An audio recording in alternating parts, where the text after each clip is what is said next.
by Aileen O'Farrell.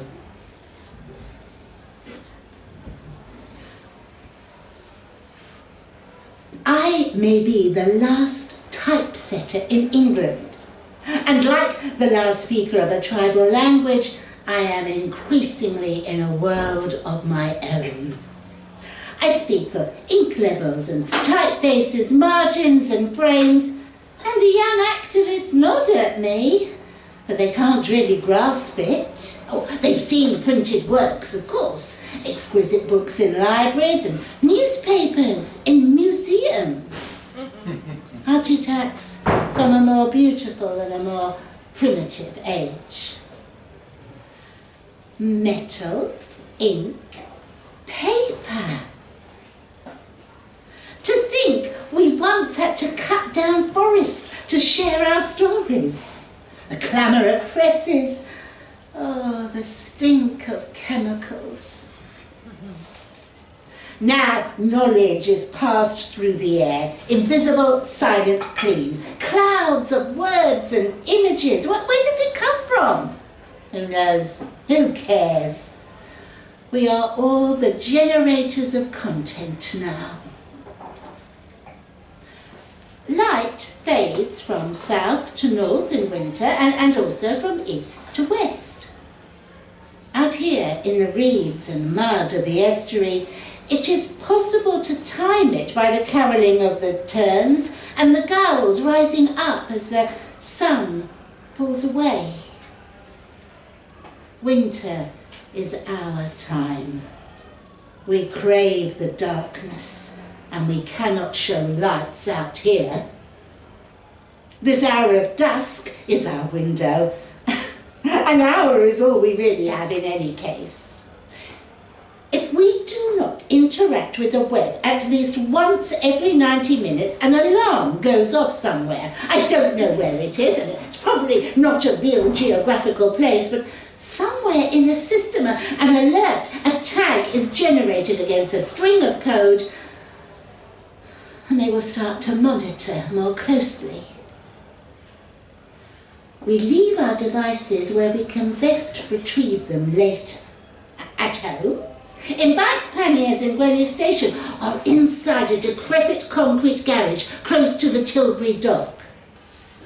Wherever we can ditch them, but not all together. That would make a cluster, and clusters also attract increased monitoring. For now, we are off the grid, out of the net, and as close to freedom as is possible in this world. For the next hour, the system does not know where we are. This evening, we are expecting 2 deliveries, one coming upriver from Canvey Island and one coming down. I am the first receiver, lying flat in the wet grass in the dying day. Clammy inside waterproofs, listening for the skim of oars on the water. They won't risk the outboard so close to the shore. Patrols are few, but they are known to shoot on sight to deter people smugglers. The migrants still come, although there's no point without a device. The system will pick them up as soon as they try to interact or transact. I think of Dickens and Magwitch and prison hulks on the river, some of them still sunk out there in the mud.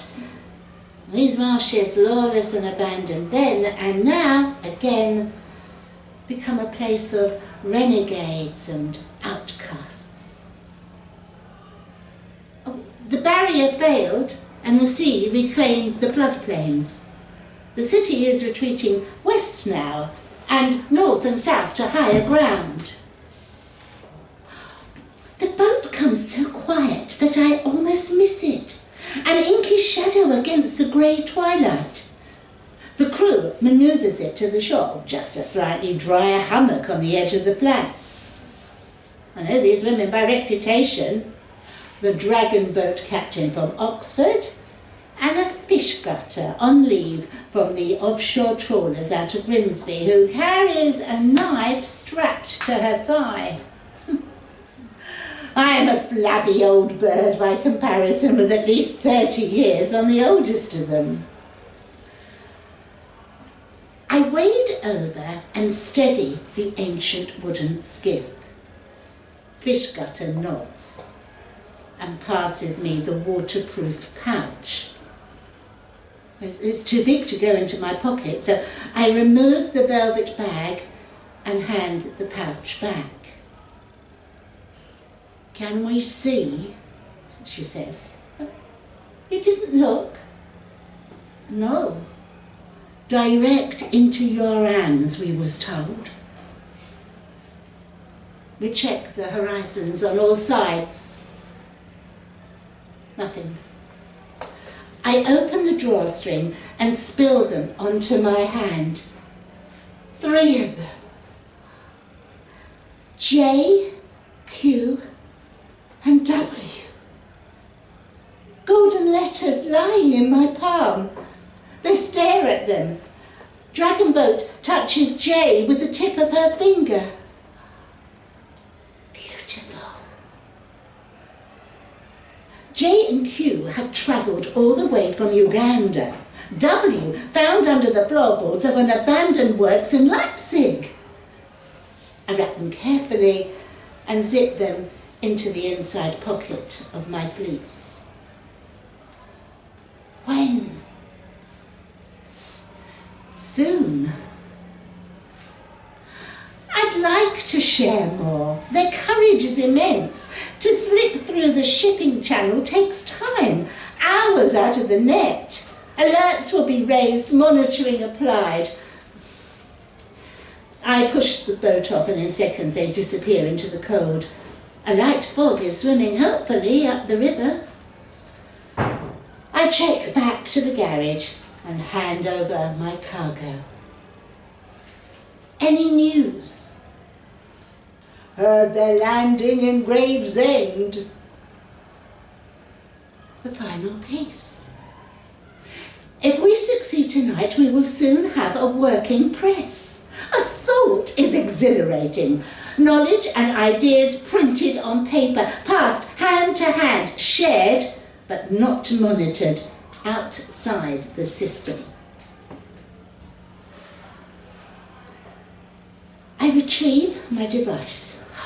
35 minutes until I need to interact. Enough time to get back to Greenwich at least and fall in with the evening commuters.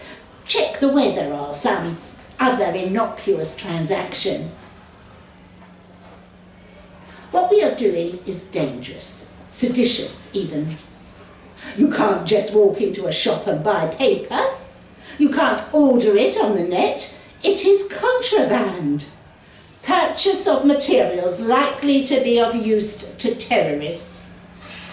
If you're innocent, you've nothing to hide.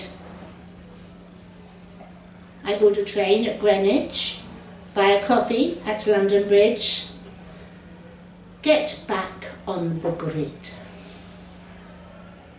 But a boat is landing at Gravesend. Soon the clatter of words will spill out again onto pamphlets, posters, news sheets. Unmonitored, anonymous, free.